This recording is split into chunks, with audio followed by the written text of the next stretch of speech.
ഈ യോഗത്തിൽ അധ്യക്ഷത വഹിക്കുന്ന ഡോക്ടർ KT ചന്ദ്രമോഹൻ, സ്വാഗതം പറഞ്ഞ ശ്യാമള മണിശ്ശേരി, എൻ്റെ ഗദ്യത്തിലുള്ള ഒരു കവിത മനോഹരമായി പദ്യത്തിൽ ആലപിച്ച നിരഞ്ജന, പ്രിയപ്പെട്ട KP Lakshmanan, Santhosh, Nisha Nambiar, Sukumaran, KM Mohan, Siraj, college യൂണിയൻ്റെ പ്രതിനിധികളെ, നന്ദി പറയുന്ന പ്രദീപൻ തൈക്കണ്ടി, എൻ്റെ മുന്നിലിരിക്കുന്ന മാനവ സൗഹൃദത്തിൽ വിശ്വസിക്കുന്ന വിദ്യാർത്ഥികളും വിദ്യാർത്ഥിനികളും അധ്യാപകരും അധ്യാപികമാരുമായ പ്രിയപ്പെട്ട സുഹൃത്തുക്കളെ, ശ്രീ ലക്ഷ്മണൻ വ്യക്തമാക്കിയതുപോലെ മാനവ സൗഹൃദ വേദി സ്ഥാപിതമായത് പ്രധാനമായും കേരളത്തിൽ, ഒരുപക്ഷെ കേരളത്തെയും കേരളത്തിൻ്റെ ജനാധിപത്യ സംസ്കാരത്തെയും നിർമ്മിക്കുന്നതിൽ വലിയ പങ്കുവഹിച്ച നവോത്ഥാന മൂല്യങ്ങൾ പതുക്കെ പതുക്കെ പിൻവാങ്ങുകയാണോ എന്ന സംശയത്തിൻ്റെ കൂടി പശ്ചാത്തലത്തിലാണ്. ഒരു കാലത്ത് കേരളം ഇന്ത്യക്ക് മുഴുവൻ മാതൃകയാകുന്ന വിധത്തിൽ മത സൗഹാർദ്ദം പുലർത്തിയിരുന്ന ഒരു നാടായിരുന്നു. ആ സൗഹാർദ്ദം തീർത്തും ഇല്ലാതായി എന്നല്ല ഞാൻ പറയുന്നത്. എങ്കിലും അതിനെ വെല്ലുവിളിക്കുന്ന രീതിയിൽ വർഗീയ ശക്തികൾ വളർന്നു വരുന്നതും ചിലപ്പോഴൊക്കെ അധികാരത്തിൻ്റെ അടുത്ത് എത്തുന്നതും നാം ഇന്ന് കണ്ടുകൊണ്ടിരിക്കുന്നു. ഇന്ത്യയെക്കുറിച്ചുള്ള നമ്മുടെ മഹാസ്വപ്നം, അല്ലെങ്കിൽ ഇന്ത്യ എന്ന നമ്മുടെ മനസ്സിലുള്ള ആശയം, നാനാത്വത്തിൻ്റെ ഒരു നാട് എന്നതാണ്, അഥവാ ബഹുസ്വരതയുടേതായ ഒരിടം എന്നതാണ്. കാരണം ഇന്ത്യ ഏതെങ്കിലും ഒരു മതത്തിൻ്റെ മാത്രം നാടല്ല, ഒരു വംശത്തിൻ്റെ മാത്രം നാടല്ല, ഒരു ഭാഷയുടെ മാത്രമോ ഒരു സംസ്കാരത്തിൻ്റെ മാത്രമോ ഒരു പ്രാദേശികമായ ജീവിത രീതിയുടെ മാത്രമോ ആയ നാടല്ല. മറിച്ച് ലോകത്തിലെ എല്ലാ മതങ്ങളും, മിക്കവാറും അനേകം വംശങ്ങളും, ഒട്ടനവധി അംഗീകരിക്കപ്പെട്ടതും അംഗീകരിക്കപ്പെടാത്തതുമായ ഭാഷകളും ഒന്നിച്ച് സഹവസിക്കുന്ന അനേകം സംസ്കാരങ്ങളും ജീവിത സമീപനങ്ങളും പരസ്പരം സംവദിച്ചും സ്നേഹിച്ചും സഹകരിച്ചും കഴിഞ്ഞു പോരുന്ന ഒരു നാടാണ്. അങ്ങനെ ആയിരുന്നിട്ടുണ്ട് ഇന്ത്യ, അങ്ങനെ തന്നെ ആയിരിക്കണം അത് എന്ന വലിയ ഒരാഗ്രഹമാണ് ഈ തരത്തിലുള്ള ഒരു പ്രചാരണ വേദിക്ക് പിറകിൽ ഉള്ളത്. ഇവിടെ ഞാൻ വളരെ കൃത്യമായി ഗുരുവിനെയും അയ്യങ്കാളിയെയും കുറിച്ച് മാത്രം സംസാരിക്കുകയല്ല ചെയ്യുന്നത്. തീർച്ചയായും അവരുടെ ദർശനങ്ങളുടെ പ്രസക്തി ആനുഷംഗികമായി കടന്നു വരുമെങ്കിലും പൊതുവെ കേരളീയ നവോത്ഥാനം എന്തായിരുന്നു, ഇന്ന് അത് നേരിടുന്ന വെല്ലുവിളികൾ എന്താണ്, ആ വെല്ലുവിളികളിൽ ഏറ്റവും പ്രധാനമായ വർഗീയത എങ്ങനെ കേരളത്തിലും ശക്തമാകുന്നത് നാം ചുറ്റും കാണുന്നു, എങ്ങനെ നമുക്കതിനെ പ്രതിരോധിക്കാൻ കഴിയും മുതലായ ചില ചോദ്യങ്ങൾ എന്നോട് തന്നെയും നിങ്ങളോടും ചോദിക്കാനും അതേക്കുറിച്ചുള്ള ഒരു ചർച്ചയ്ക്ക് തുടക്കമിടാനും മാത്രമാണ്. ഇവിടെ സൂചിപ്പിച്ചതുപോലെ അതിദീർഘമായ ഒരു പ്രഭാഷണത്തിന് ഞാൻ മുതിരുന്നില്ല. രാവിലെ സാമാന്യം ദീർഘമായ ഒരു പ്രഭാഷണത്തിന് ശേഷം അതിനുള്ള ശാരീരികമോ മാനസികമോ ആയ ഊർജം എനിക്കില്ല എന്ന് കൂടി പറയാം. അപ്പോൾ കേരളത്തിലെ നവോത്ഥാനം എന്തായിരുന്നു? നവോത്ഥാനം എന്ന പേര് അതിനൊരു പക്ഷേ ലഭിച്ചത് യൂറോപ്പിൽ നടന്ന നവോത്ഥാനത്തിൻ്റെ ഓർമ്മയിൽ ആണ്. എന്നാൽ യൂറോപ്യൻ നവോത്ഥാനത്തിൽ നിന്നും വളരെ വ്യത്യസ്തമായിരുന്നു ഇന്ത്യയിലുണ്ടായ നവോത്ഥാന തരംഗങ്ങൾ. പ്രധാനമായും ബംഗാളിലും കേരളത്തിലുമാണ് ആ രീതിയിലുള്ള നവോത്ഥാനങ്ങൾ ഉണ്ടായിട്ടുള്ളത് എന്ന് പറയാം. ചുരുങ്ങിയത് ആ വാക്ക് ഈ രണ്ട് സംസ്ഥാനങ്ങളിലും ഉണ്ടായ ചില ഉണർച്ചകളെ, നവജാഗ്രതകളെ വിശേഷിപ്പിക്കാൻ വേണ്ടിയാണ് നാം ഉപയോഗിച്ചു പോന്നിട്ടുള്ളത്. എങ്കിലും ഈ രണ്ട് നവോത്ഥാനങ്ങളെയും താരതമ്യം ചെയ്ത് പഠിക്കാൻ ശ്രമിക്കുമ്പോഴൊക്കെ എനിക്ക് അനുഭവപ്പെട്ടിട്ടുള്ളത്, അതെൻ്റെ ചില ബംഗാളി സുഹൃത്തുക്കളും പങ്കുവയ്ക്കുന്ന ഒരു ധാരണയാണ്, ബംഗാളിലെ നവോത്ഥാനം പ്രാഥമികമായും ഉപരിവർണ്ണങ്ങൾ, വിശേഷിച്ചും ബ്രാഹ്മണർ നയിച്ച ഒരു നവോത്ഥാനമായിരുന്നു എന്നും കേരളത്തിലെ നവോത്ഥാനം നേരെ മറിച്ച് എല്ലാ സമുദായങ്ങൾക്കും പങ്കുണ്ടായിരുന്ന, എന്നാൽ ഏറ്റവും ആഴത്തിൽ കീഴാള ജനതയ്ക്കും കീഴാള നേതാക്കൾക്കും പങ്കുണ്ടായിരുന്ന ഒരു നവോത്ഥാനമായിരുന്നു എന്നതുമാണ്. ഇത് ഒരു ചെറിയ വ്യത്യാസമാണ് എന്ന് പ്രത്യേകിച്ചും ഇന്നത്തെ ഭാരതീയ സന്ദർഭത്തിൽ ഞാൻ കരുതുന്നില്ല. നമ്മുടെ നവോത്ഥാനത്തിൻ്റെ ഉള്ളടക്കം കീഴാള ഉള്ളടക്കമാണ് എന്ന് പറയുമ്പോൾ അതിൽ പങ്കെടുത്ത ഇതര സമുദായക്കാരെയോ അവരുടെ വളരെ പ്രധാനമായ പങ്കിനെയോ ഞാൻ ഒരു തരത്തിലും നിരാകരിക്കുകയല്ല.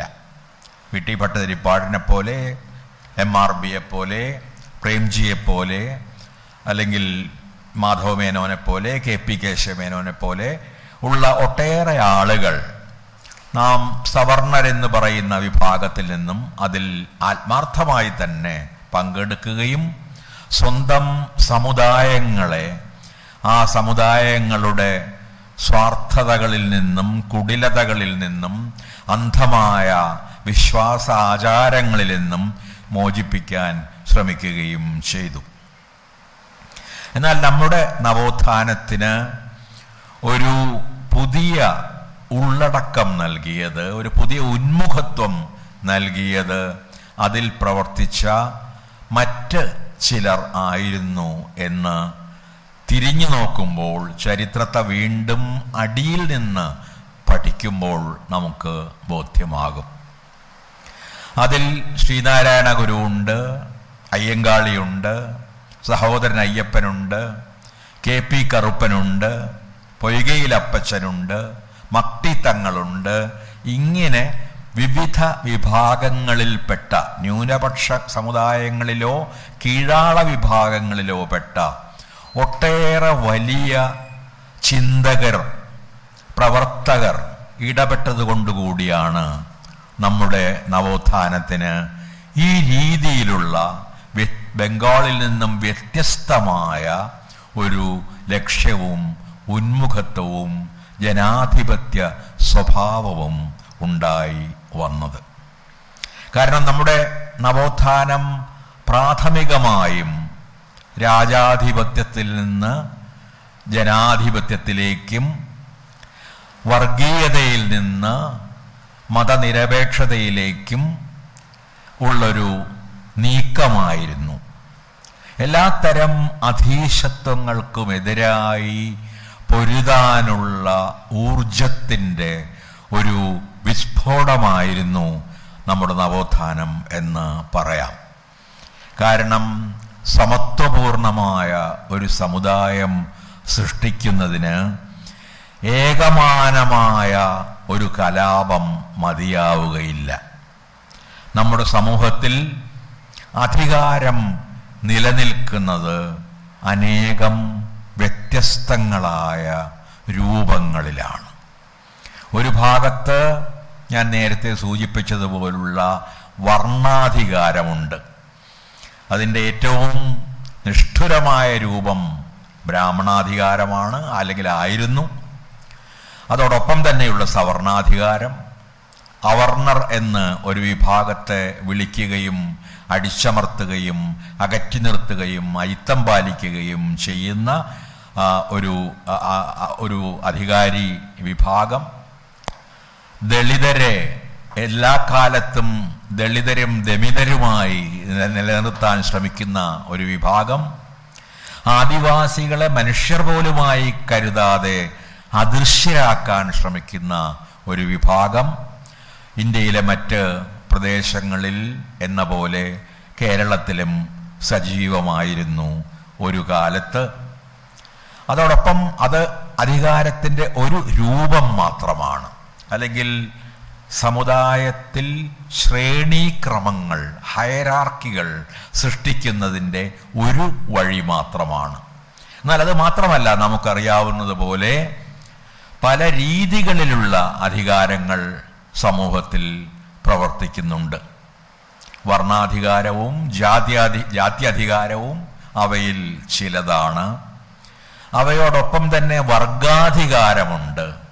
സമ്പന്നരുടെ അധികാരം, ദരിദ്രരായ മനുഷ്യരെ, അധ്വാനിക്കുന്ന മനുഷ്യരെ, തൊഴിലാളികളെ, കർഷകരെ, കൈത്തൊഴിലാളികളെ, എന്തിന് തൊഴിലില്ലാത്തവരെയും ഏതെങ്കിലും രീതികളിൽ ചൂഷണം ചെയ്യുകയും തങ്ങളുടെ ആർത്തിക്കുള്ള വിഭവങ്ങൾ മാത്രമാക്കി മാറ്റുകയും ചെയ്യുന്ന ധനാധികാരം ഇന്ത്യയിൽ ഇന്നും വളരെയധികം പ്രവർത്തന നിരതമാണ് എന്ന് ഞാൻ നിങ്ങളോട് പറയേണ്ടതില്ല. വിശേഷിച്ചും മുതലാളിത്തം അതിൻ്റെ ഒരു കോർപ്പറേറ്റ് രൂപത്തിലേക്ക് മാറിയ ഒരു കാലത്ത് ഏതാനും കുടുംബങ്ങളെ സമ്പന്നരായി നിലനിർത്താനോ അതിസമ്പന്നരാക്കാനോ വേണ്ടി ഇന്ത്യയിലെ മഹാഭൂരിപക്ഷം വരുന്ന ജനതയ്ക്ക് പുതിയ പുതിയ ദുരിതങ്ങൾ സമ്മാനിക്കുന്ന ഒരു വിഭാഗം ജനതയും അതിനെ അനുകൂലിക്കുന്ന ഒരു ഭരണകൂടവും വ്യക്തമായും ഇവിടെ നിലനിൽക്കുന്നുണ്ട്. അതിന് നാം പൊതുവെ വർഗാധികാരം എന്ന് പറയുന്നു. ആ വർഗാധികാരത്തിൻ്റെ രൂപങ്ങൾ പല കാലത്തും പലത് ആയിരുന്നിട്ടുണ്ടെങ്കിലും അത്ര തന്നെ പ്രധാനമായ ഒരധികാര സ്വരൂപമാണ് പുരുഷാധികാരം അഥവാ പുരുഷാധിപത്യം. സ്ത്രീകളെ എല്ലാ കാലത്തും രണ്ടാന്തരം ജനങ്ങളായി, മനുഷ്യരായി കണക്കാക്കുകയും അടിച്ചമർത്തുകയും അവർക്ക് എല്ലാ രീതിയിലുമുള്ള സ്വാതന്ത്ര്യങ്ങൾ നിഷേധിക്കുകയും അവരെ കുടുംബത്തിലും സമൂഹത്തിലും രണ്ടാന്തരം പൗരന്മാരായി മാറ്റുകയും ചെയ്യുന്ന പുരുഷാധിപത്യം ഈ ആധിപത്യത്തിൻ്റെ ചിലപ്പോൾ പ്രത്യക്ഷവും ചിലപ്പോൾ പരോക്ഷവുമായ മറ്റൊരു രൂപമാണ്. ഇന്ന് ഞാൻ സംസാരിക്കുന്ന സന്ദർഭത്തിൽ അത്തരത്തിലുള്ള പുരുഷാധികാരത്തിനും ചൂഷണത്തിനുമെതിരായ വലിയൊരു മുന്നേറ്റം കേരളത്തിൽ നടന്നുകൊണ്ടിരിക്കുന്നുണ്ട് എന്ന് നിങ്ങൾക്കറിയാം. അത് അത്യന്തം പ്രസക്തമാണ് എന്ന് കരുതുകയും അതിനോട് സമ്പൂർണമായ കക്ഷിരഹിതമായ ഐക്യദാർഢ്യം പ്രഖ്യാപിക്കുകയും ചെയ്യുന്ന ആളുകളിൽ ഒരാളാണ് നിശ്ചയമായും ഞാൻ. അങ്ങനെ ആകേണ്ടതുണ്ട് എഴുത്തുകാർ എന്ന് ഞാൻ വിശ്വസിക്കുന്നു. ഇങ്ങനെയുള്ള അതോടൊപ്പം തന്നെ പറയേണ്ട അധികാരത്തിൻ്റെ മറ്റൊരു രൂപം ഒരുപക്ഷേ അതിനെ പലപ്പോഴും സാങ്കേതിക ഫാസിസം, ടെക്നോളജിക്കൽ ഫാസിസം എന്ന് വിളിക്കാറുണ്ട്. അതായത് സാങ്കേതിക വിദ്യകളെ ജനങ്ങളുടെ വിമോചനത്തിനും സ്വാതന്ത്ര്യത്തിനും അവർക്ക് കൂടുതൽ ഒഴിവു സമയം ലഭിക്കുന്നതിനും ഉപയോഗിക്കുന്നതിന് പകരം, അതിനു വേണ്ടിയാണ് ഒരുപക്ഷെ സാങ്കേതിക വിദ്യകൾ സ്വരൂപിക്കപ്പെട്ടത്. അതിന് പകരം അവരെ കൂടുതൽ അടിമകളാക്കാനും അവരുടെ മേൽ അസ്വാതന്ത്ര്യങ്ങൾ അടിച്ചേൽപ്പിക്കാനും ഉപയോഗിക്കുമ്പോഴാണ് അത് ഒരു സാങ്കേതിക വിദ്യയുടേതായ അധികാര സ്വരൂപമായി മാറുന്നത്. അപ്പോൾ ഈ സാങ്കേതിക വിദ്യ ആരുടെ കയ്യിലുണ്ടോ ആ ആളുകൾ കൂടുതൽ അധികാരമുള്ളവരായി മാറുന്നു.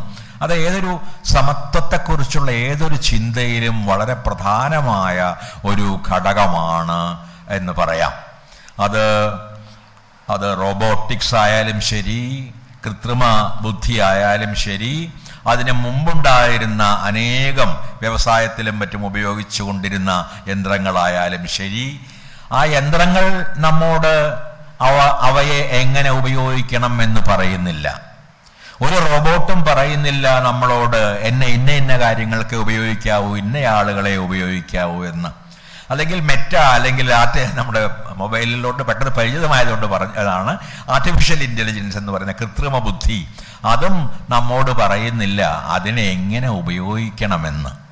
അതിനെ എങ്ങനെ ഉപയോഗിക്കണമെന്ന് തീരുമാനിക്കുന്നത്, അല്ലെങ്കിൽ ഇത്തരത്തിലുള്ള പലവിധം സാങ്കേതിക വിദ്യകളെ കൈയടക്കി വയ്ക്കുന്നത് സവിശേഷമായ ഒരു വിഭാഗമാണ്. എല്ലാ കാലത്തും അങ്ങനെയായിരുന്നു. ആ വിഭാഗം അതിൻ്റെ ആശയപ്രചാരണത്തിന് വേണ്ടി, അതിൻ്റെ അധീശത്വത്തിന് വേണ്ടി, അതിൻ്റെ ചൂഷണ പദ്ധതികൾക്ക് വേണ്ടി ഈ രീതിയിൽ ഉള്ള യന്ത്രങ്ങളെ, അല്ലെങ്കിൽ ഈ കൃത്രിമ ബുദ്ധി പോലുള്ള പുതിയതായി ഉയർന്നു വരുന്ന സമ്പ്രദായങ്ങളെ ഉപയോഗിക്കുന്നത് നാം കാണുന്നു. നാം അണുവിനെ പിളർന്നപ്പോഴും അണുക്കളെ കൂട്ടി യോജിപ്പിച്ചപ്പോഴും അണുക്കൾ നമ്മളോട് പറഞ്ഞില്ല നിങ്ങളിതിനെ വൈദ്യുതി ഉൽപ്പാദിപ്പിക്കാൻ മാത്രമേ ഉപയോഗിക്കാവൂ എന്ന്. അതുകൊണ്ട് തന്നെ അത് നമുക്കറിയാവുന്നതുപോലെ പലപ്പോഴും ഉപയോഗിക്കപ്പെട്ടത് അണുബോംബുകൾ നിർമ്മിക്കുന്നതിന് വേണ്ടിയാണ്. ന്യൂക്ലിയർ ഫ്യൂഷനെയും പറ്റിയൊക്കെ നിങ്ങൾ സ്വാഭാവികമായും പഠിക്കുന്നുണ്ടാവും, അല്ലെങ്കിൽ അറിയുന്നുണ്ടാവും എന്ന് ഞാൻ കരുതുന്നു.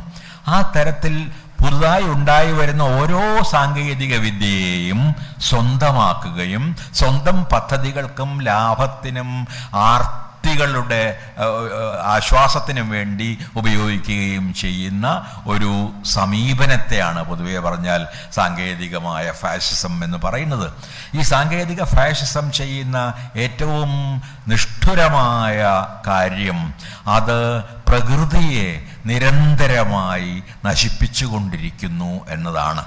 ഞാൻ പറയുന്നത് വയനാട്ടിലെ ദുരന്തമോ അല്ലെങ്കിൽ ഏതെങ്കിലും ഒരു ദുരന്തമോ പൂർണ്ണമായും മനുഷ്യ സൃഷ്ടിയാണ് എന്നൊന്നുമല്ല. അതിൽ പ്രകൃതിക്ക് വളരെ വലിയൊരു പങ്ക് ഉണ്ടായിരുന്നു.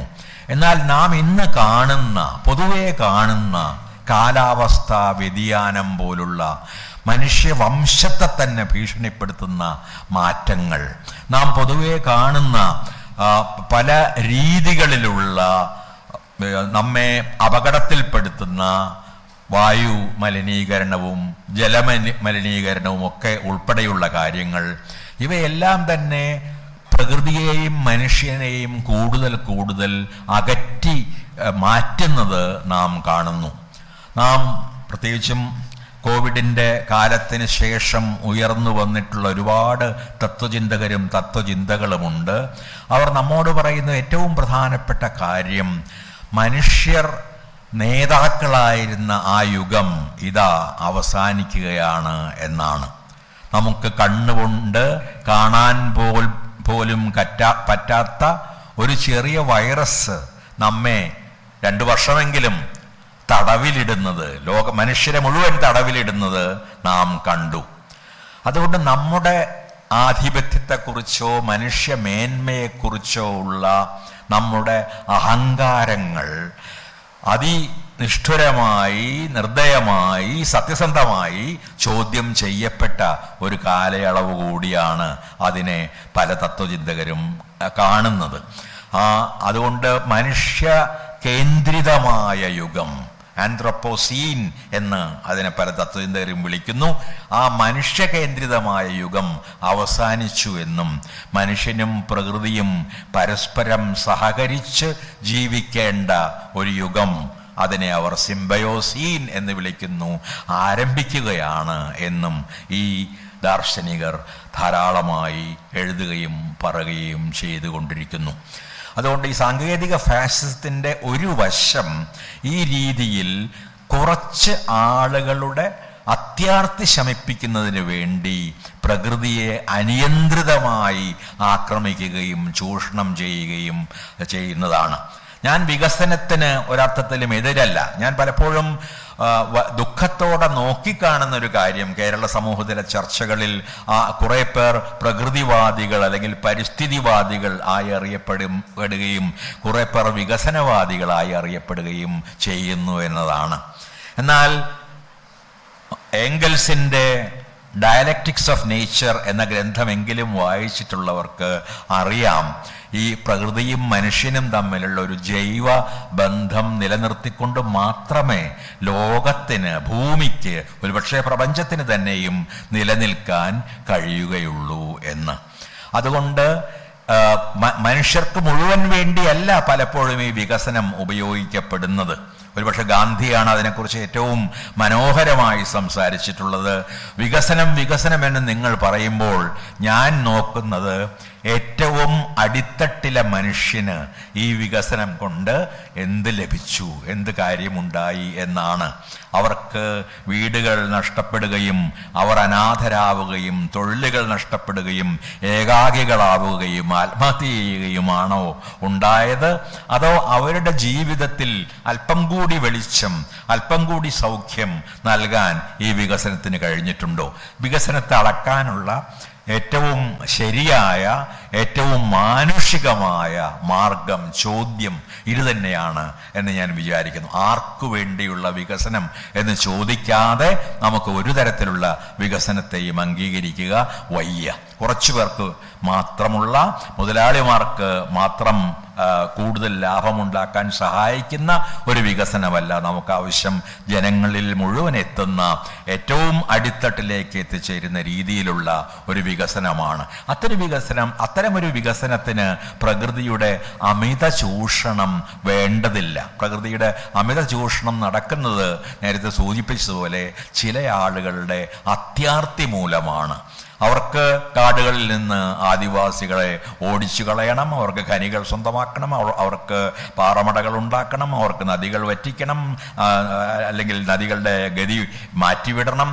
ഇങ്ങനെയുള്ള ഈ ആഗ്രഹങ്ങൾ പലപ്പോഴും മുതലാളിത്ത ദുരാഗ്രഹത്തിൻ്റെ തന്നെ പ്രതിഫലനങ്ങൾ ആണ്. ഞാൻ പറഞ്ഞു വന്നിടത്തു നിന്ന് വളരെ ദൂരേക്ക് പോയി എന്ന് നന്നായി മനസ്സിലാക്കുന്നു. പക്ഷേ നമുക്ക് ചില അർത്ഥവത്തായ കാര്യങ്ങൾ പറയാം എന്ന് മാത്രമേ ഞാൻ കരുതുന്നുള്ളൂ. അപ്പോൾ ഞാൻ പറഞ്ഞു വന്നത്, നവോത്ഥാനം വാസ്തവത്തിൽ ഈ രീതിയിലുള്ള ശ്രേണീക്രമങ്ങൾക്ക് എതിരായ, മനുഷ്യരെ അകറ്റി നിർത്തുകയും അപരവൽക്കരിക്കുകയും ചെയ്യുന്നതിനെതിരായ ഒരു വലിയ മുന്നേറ്റമായിരുന്നു. അതിൻ്റെ ഏറ്റവും വലിയ പ്രചോദനങ്ങളിൽ ഒന്ന് നിശ്ചയമായും ശ്രീനാരായണ ഗുരു ആയിരുന്നു. ഗുരു വിശ്വാസിയായിരുന്നു. നിങ്ങൾക്ക് എല്ലാവർക്കും അറിയാവുന്നതുപോലെ അദ്ദേഹത്തിൻ്റെ ചിന്തകൾ വന്നിരുന്നത് ഒരു ദീർഘമായ ശൈവ പാരമ്പര്യത്തിൽ നിന്നാണ്. ഞാൻ അതിൻ്റെ ചരിത്രത്തിലേക്കൊന്നും കടക്കുന്നില്ല. പക്ഷേ ഒന്ന് രണ്ട് കാര്യങ്ങൾ പറയേണ്ടതുണ്ട്. ഒന്ന്, ഈ ശൈവ പാരമ്പര്യം ആദ്യമായി ശക്തമാകുന്നത് 4-5 നൂറ്റാണ്ടുകളിൽ തമിഴ്നാട്ടിലാണ്.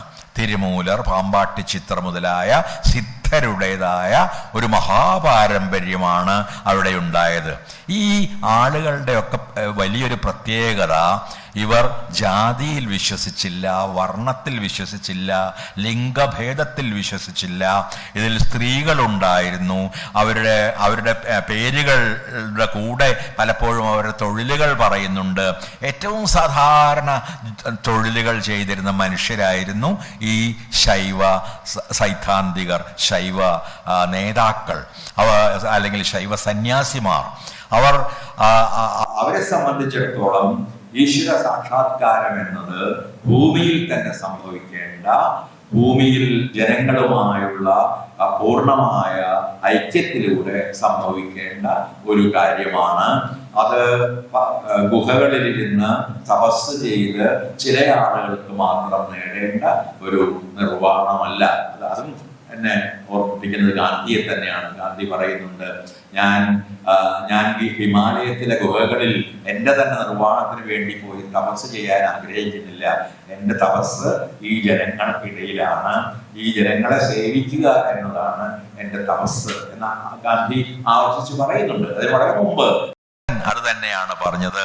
ഞാൻ മാത്രമായി നിർവ്വാണം ആഗ്രഹിക്കുന്നില്ല, ലോകത്തിലെ അവസാനത്തെ ജീവിക്കും നിർവ്വാണം ലഭിച്ചു കഴിഞ്ഞ് മാത്രമേ ഞാൻ നിർവ്വാണം ആഗ്രഹിക്കുന്നുള്ളൂ എന്ന്. അതിൽ നിന്നാണ് ജാതക കഥകൾ മുതലായ കാര്യങ്ങൾ ഉണ്ടാകുന്നത്. പല ജന്മങ്ങളായി ബുദ്ധൻ ജനിക്കുന്നത്, പലതരത്തിലുള്ള ജീവികളായി ജനിക്കുകയും അവയെല്ലാം മോക്ഷം നേടിയാൽ മാത്രമേ തനിക്ക് മോക്ഷം നേടുകയുള്ളൂ എന്ന ബുദ്ധന്റെ വചനത്തെ പരോക്ഷമായി ഒരു ആഖ്യാനത്തിലൂടെ ലേക്ക് കടത്തിവിടുകയും ചെയ്യുന്ന ഒരു സമ്പ്രദായം ബുദ്ധ സമ്പ്രദായത്തിൽ ജൈന സമ്പ്രദായത്തിലുണ്ടായിരുന്നു. വാസ്തവത്തിൽ അതിൻ്റെ ആ തരത്തിലുള്ള ചിന്തകളുടെ ഒരു വലിയ തുടർച്ച ഭക്തി പ്രസ്ഥാനത്തിലും സൂഫി പ്രസ്ഥാനത്തിലും നമുക്ക് കാണാനാകും. ഈ കോവിഡ് കാലം ഞാൻ ചിലവിട്ടത് ഇത്തരത്തിലുള്ള കുറേ കവികളുടെ കവിതകൾ പരിഭാഷ ചെയ്തുകൊണ്ടായിരുന്നു. മാതൃഭൂമി അവ 5 പുസ്തകങ്ങളായി പ്രസിദ്ധീകരിച്ചിട്ടുണ്ട്. കന്നഡയിലെ ശൈവ കവിതകൾ, ബസവണ്ണയുടെയും അക്കമഹാദേവിയുടെയും മറ്റും കവിതകൾ, തുക്കാറാമിൻ്റെ കവിതകൾ, കബീറിൻ്റെ കവിതകളുടെ ഒരു പുസ്തകമുണ്ട്, ദൈവവുമായുള്ള സംഭാഷണങ്ങൾ എന്ന പേരിൽ. ബുള്ളേഷ എന്ന സൂഫി വര്യൻ്റെ കവിതകളുടെ പരിഭാഷയുണ്ട്. പിന്നീട് അനേകം ഭാഷകളിലുള്ള മീരാബായിയും ലാൽ ദത്തുമൊക്കെ ഉൾപ്പെട്ട കവികളുടെ പരിഭാഷകളുണ്ട്. ഈ പരിഭാഷകൾ ചെയ്യുമ്പോഴൊക്കെ എൻ്റെ മനസ്സിലുണ്ടായിരുന്നത് ഈ ഒരു പാരമ്പര്യം, ഈ വാസ്തവത്തിൽ ഒരു കൗണ്ടർ ട്രഡീഷൻ അല്ലെങ്കിൽ ഒരു പ്രതിപാരമ്പര്യം എന്ന് വിളിക്കാവുന്ന ഒരു പാരമ്പര്യമാണ്. ഇന്ന് ഹിന്ദുത്വവാദികൾ കൊണ്ടാടുന്ന സവർണ മേധാവിത്വമുള്ള ഹിന്ദുത്വത്തിൽ നിന്നും വളരെ വ്യത്യസ്തമായ ഒരു സങ്കല്പമാണ് ഈ ആളുകൾ മുന്നോട്ട് വച്ചത്. ശ്രീനാരായണ ഗുരു ഈ പാരമ്പര്യത്തിൻ്റെ ഒരു ഉത്തമനായ പ്രതിനിധിയായിരുന്നു. തൻ്റെ ദൈവ ദശകത്തിലൂടെ, ആത്മോപദേശ ശതകത്തിലൂടെ, തൻ്റെ അനേകം സ്തോത്രകൃതികളിലൂടെ അദ്ദേഹം പറയാൻ ശ്രമിച്ചത് ആത്യന്തികമായി ഈ മനുഷ്യരുടെ തുല്യതയെക്കുറിച്ചും എല്ലാ മനുഷ്യർക്കും സാധ്യമായ കൂടുതൽ ഉയർന്ന ഒരു മാനസികമോ ആത്മീയമോ ആയ അവസ്ഥയെക്കുറിച്ചും ആയിരുന്നു. ഈ ആത്മീയതയിൽ നിന്നാണ് വാസ്തവത്തിൽ എല്ലാ മതങ്ങളും ഉണ്ടായത് എന്ന് ഞാൻ കരുതാൻ ഇഷ്ടപ്പെടുന്നു. നീതിബോധത്തിൽ നിന്ന്, മൂല്യബോധത്തിൽ നിന്ന് മനുഷ്യൻ, ആത്മീയത എന്നതിന് ഞാൻ ആധ്യാത്മികത എന്ന വളരെ ഉദാത്തമായ അർത്ഥത്തെക്കാളേറെ നൽകുന്ന അർത്ഥം പ്രപഞ്ചത്തിൻ്റെ രഹസ്യം അന്വേഷിക്കാൻ മനുഷ്യനെ പ്രേരിപ്പിക്കുന്ന എന്തോ ഒന്ന് എന്നാണ്. ഇത് ഭൗതികവാദികൾക്ക് പോലും അംഗീകരിക്കാവുന്ന ഒന്നാണ് എന്ന് ഞാൻ കരുതുന്നു. നാം എല്ലാം ഏതെങ്കിലും ഒരിക്കൽ ചോദിച്ചിട്ടുണ്ട്, ഞാൻ എവിടെ നിന്ന് വന്നു, ഞാൻ എങ്ങോട്ട് പോകുന്നു, എന്താണ് എൻ്റെ ചുറ്റുമുള്ള ഈ പ്രകൃതിയുടെ അർത്ഥം, ഈ ഭൂമിയുടെ അർത്ഥം, കറങ്ങിക്കൊണ്ടേ ഇരിക്കുന്ന ഈ ഗോളങ്ങളുടെ അർത്ഥം, ഈ സൗരയൂഥത്തിൻ്റെയും അനേകം നക്ഷത്രയൂഥങ്ങളുടെയും അർത്ഥം എന്താണ്, ഈ പ്രപഞ്ചത്തിൻ്റെ മുഴുവൻ തന്നെ അർത്ഥം, എവിടെ നിന്നാണ് അതിൻ്റെ ഉൽപ്പത്തി? ഈ ചോദ്യങ്ങൾ ചോദിക്കാത്ത മനുഷ്യരില്ല. ശാസ്ത്രജ്ഞർ ചോദിക്കുന്നത് ഇതേ ചോദ്യങ്ങളാണ്. അതുകൊണ്ട് ഞാൻ പലപ്പോഴും പറയാറുള്ളത്, ശാസ്ത്രവും മതവും ഉൾപ്പെടെയുള്ള മനുഷ്യൻ്റെ എല്ലാ വിജ്ഞാനങ്ങളും ആത്യന്തികമായി വരുന്നത് ഈ ഒരു ജിജ്ഞാസയിൽ നിന്നാണ്. അപ്പൊ ഗുരു ആ മഹാജിജ്ഞാസയുടെ ഒരു വലിയ പ്രതിനിധി ആയിരുന്നു. പ്രപഞ്ചത്തിൻ്റെ അർത്ഥമെന്ത് എന്ന അന്വേഷണത്തിന് വേണ്ടിയാണ് അദ്ദേഹം അദ്വൈത ചിന്തയെ ഉപയോഗിച്ചത്. അതിനും അദ്വൈത വേദാന്തം അദ്ദേഹത്തിന് മുമ്പുണ്ടായിരുന്നു. ശങ്കര വേദാന്തവും ശ്രീശങ്കരൻ്റെ വേദാന്തവും അദ്വൈത വേദാന്തം തന്നെയാണ്. എന്നാൽ ആ അദ്വൈത വേദാന്തത്തിന് താഴെ നിന്നുള്ളൊരു വ്യാഖ്യാനം കൊടുക്കുകയാണ് ഗുരു ചെയ്തത്. നമുക്കറിയാവുന്നതുപോലെ ശങ്കരാചാര്യർ പലപ്പോഴും വർണ്ണ ജാതി വ്യവസ്ഥയൊന്നും ചോദ്യം ചെയ്തിരുന്നില്ല. അതിനെക്കുറിച്ചൊക്കെ നിങ്ങൾ നമ്മുടെ പാട്ടുകളിലും മറ്റും തെയ്യങ്ങളിലും മറ്റും കേട്ട് കാണും. തെയ്യം ചോദിക്കുന്നത്, നിങ്ങളെ വെട്ടിയാലും വരുന്ന ചോരയും, ഈ കണ്ണൂരാന്ന് പറയേണ്ടതില്ല, കണ്ണൂരോ പയ്യന്നൂരോ ഒക്കെ, അപ്പോൾ നിങ്ങളെ വെട്ടിയാ വരുന്ന ചോരയും എന്നെ വെട്ടിയാ വരുന്ന ചോരയും ഒന്ന് തന്നെയാണ് എന്ന് ഈ ബ്രാഹ്മണനോട് കീഴ്ജാതിക്കാരനായ ആൾ പറയുന്നുണ്ട്. അത്തരത്തിൽ ഒരുപാട് കഥകൾ നമുക്ക് ഉണ്ട്. ഞങ്ങൾ ഉണ്ടാക്കിയ പൂവ് കൊണ്ടാണ് നിങ്ങൾ നിങ്ങളുടെ ദേവനെ പൂജിക്കുന്നത്. ഈ രീതിയിലുള്ള ചിന്തകൾ ഈ നാരായണ ഗുരു ആ രീതിയിൽ ഉള്ള ഈ അടിയിൽ നിന്നുള്ള ചോദ്യങ്ങൾ ചോദിച്ച ഒരാളായിരുന്നു അദ്ദേഹം. ചിന്തിച്ചു, എന്തുകൊണ്ട് ബ്രാഹ്മണന് മാത്രം മോക്ഷം, നിർവ്വാണം, മതാധിപത്യം? എന്തുകൊണ്ട് താഴേക്കിടയിലുള്ള മനുഷ്യർക്കും അതേ നിർവ്വാണം നേടാൻ കഴിയുകയില്ല? അതേ ആത്മീയതയുടെ ഔന്നത്യങ്ങളിലേക്ക് എന്തുകൊണ്ട് അവർക്കും ഉയരാൻ കഴിയുകയില്ല? അങ്ങനെ മലമുകളിൽ ഇരുന്ന അദ്വൈത വേദാന്തത്തെ താഴേക്ക് ഇറക്കിക്കൊണ്ടുവന്ന് മനുഷ്യർക്കിടയിൽ നടക്കുന്ന, അവർക്ക് പ്രാവർത്തികമായി കാണിക്കാവുന്ന ഒരു തത്വചിന്തയായി, മാനുഷികമായൊരു തത്വചിന്തയായി മാറ്റി എന്നതാണ് ഗുരുവിനെ അതിനു മുമ്പുള്ള അദ്വൈതികളിൽ നിന്നെല്ലാം വ്യത്യസ്തനാക്കുന്ന ഒരു കാര്യം. അതായത് വേദാന്തത്തിൽ മനുഷ്യത്വത്തിൻ്റെ ഒരു മുഹൂർത്തം അദ്ദേഹം കടത്തിവിട്ടു. വേദാന്തം സമത്വത്തിനു വേണ്ടി ഉപയോഗിക്കാവുന്ന ഒരു ഉപാധിയാണ് എന്ന് അദ്ദേഹം കണ്ടു. കാരണം ആ വേദാന്തത്തിന് മുന്നിൽ മനുഷ്യർ തമ്മിൽ യാതൊരു വ്യത്യാസമില്ലെന്നും എല്ലാ മനുഷ്യരും ഒരേ ഇടത്ത് നിന്ന് പിറക്കുകയും ഒരേപോലെ തന്നെയുള്ള അവയവങ്ങളോട് ജനിക്കുകയും ഒരേ രീതിയിൽ തന്നെ ജീവിക്കാൻ വിധിക്കപ്പെടുകയും ചെയ്ത ആളുകളാണെന്നും എല്ലാ വിഭജനങ്ങളും മനുഷ്യരുണ്ടാക്കിയെടുത്തതാണ് എന്നുമുള്ള ആ ചിന്തയിലേക്ക്, അപരവൽക്കരണങ്ങൾക്കെല്ലാം എതിരായ മഹാദർശനത്തിലേക്ക് ഗുരു നീങ്ങി. അതുകൊണ്ടാണ് ഇന്ത്യയിലെ തന്നെ മറ്റു പല ഗുരുക്കന്മാരെക്കാളും വളരെ മുകളിൽ നാരായണനെ പോലുള്ള ഒരു മഹാനെ നാം എല്ലാം തന്നെ പ്രതിഷ്ഠിക്കുന്നത്. കാരണം അദ്ദേഹം ജനങ്ങൾക്കിടയിലേക്ക് ഇറങ്ങി വരികയും ജനങ്ങളോട് സ്വതന്ത്രരാവാൻ, നേരത്തെ ഇവിടെ സൂചിപ്പിച്ചതുപോലെ വിദ്യ അഭ്യസിക്കാൻ, തൊഴിലെടുക്കാൻ, അതിലൂടെ സ്വയം വിമോചനം നേടാൻ അഭ്യർത്ഥിക്കുകയും ചെയ്തു. ഒരു സന്യാസിയും, ഇന്ത്യയിലെ ഒരു സന്യാസിയും, വിവേകാനന്ദൻ പോലും ആ തരത്തിൽ ജനങ്ങളിലേക്ക് ഇറങ്ങി വന്ന് പഠിക്കൂ, തൊഴിലെടുക്കൂ, സ്വന്തം ജീവിതത്തെ സ്വതന്ത്രമാക്കൂ എന്ന് പറഞ്ഞതായി ഞാൻ അറിഞ്ഞിട്ടില്ല. അപ്പോൾ ആ തരത്തിൽ ജനങ്ങൾക്കിടയിൽ ഇറങ്ങി വന്നു. അവർ തമ്മിലുള്ള വിദ്വേഷത്തിനെതിരായി സംസാരിച്ചു. എല്ലാ മതങ്ങളുടെയും സത്ത ഒന്നു തന്നെയാണ് എന്ന് ഗാന്ധിയും അവസാന കാലത്ത് പറഞ്ഞിരുന്നത് പോലെ അദ്ദേഹം ആവർത്തിച്ച് പറഞ്ഞു. എല്ലാ മതങ്ങളുടെയും അടിസ്ഥാന തത്വം ഒന്നു തന്നെയാണ്. അവരുടെ ആചാരങ്ങളിൽ വ്യത്യാസമുണ്ടാകാം, വസ്ത്രങ്ങളിൽ വ്യത്യാസമുണ്ടാകാം, അനുഷ്ഠാനങ്ങളിൽ വ്യത്യാസമുണ്ടാകാം. പക്ഷേ മതങ്ങളുടെ ആത്യന്തികമായ സത്ത ഈ നൈതികതയാണ്. അത് ബുദ്ധൻ പറഞ്ഞ പോലെ അത് കരുണയാണ്, അത് മൈത്രിയാണ്, അത് ഉപേക്ഷയാണ്, അല്ലെങ്കിൽ എല്ലാ മനുഷ്യരും തമ്മിലുള്ള സാഹോദര്യത്തെക്കുറിച്ചുള്ള ഒരു സങ്കല്പമാണ്.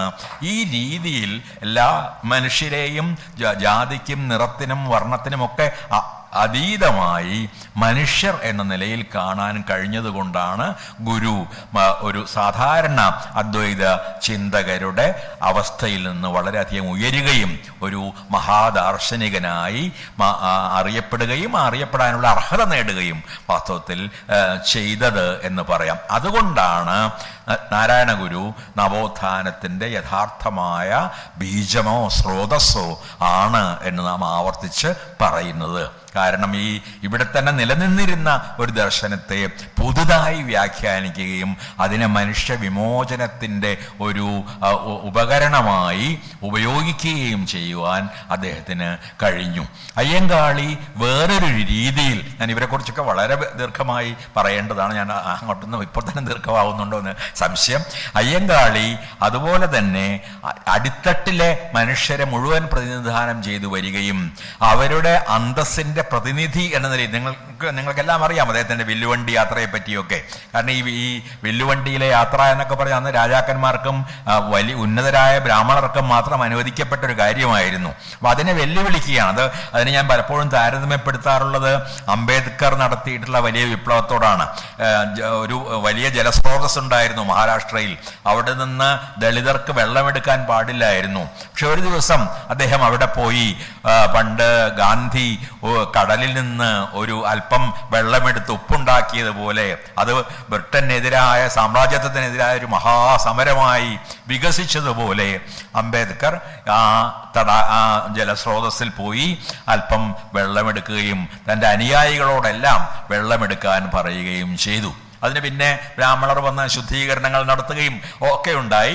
പക്ഷെ അത് ഉണ്ടാക്കിയ ഫലം, അതിന് റിപ്പിൾ ഇഫക്റ്റ് എന്ന് അക്ഷരാർത്ഥത്തിൽ പോലും പറയാം, അതിൻ്റെ ആ ഒരു തരംഗാഘാതം അത് സമൂഹത്തിൽ മുഴുവൻ പടർന്നു പിടിക്കുകയും അതാദ്യമായി ദളിതരായ മനുഷ്യർക്ക് വലിയ ആത്മവിശ്വാസം നൽകുകയും ചെയ്തു. അതുതന്നെയാണ് അയ്യങ്കാളിയുടെ ഈ വില്ലുവണ്ടി യാത്ര ചെയ്തത്. അദ്ദേഹം ധരിച്ചിരുന്ന വേഷം, തലയിൽ കെട്ടുക മുതൽ തലയിൽ കെട്ടെടുത്ത് മാറ്റാൻ മാത്രമേ അവകാശം ഉണ്ടായിരുന്നുള്ളൂ അന്ന് ദളിതരായ മനുഷ്യർക്ക്. അതിന് പകരം തലയിൽ കെട്ടി കോട്ടിട്ട് വില്ലുവണ്ടിയിൽ സഞ്ചരിക്കുക. അംബേദ്കറും ചെയ്തത് അത് തന്നെയാണ്.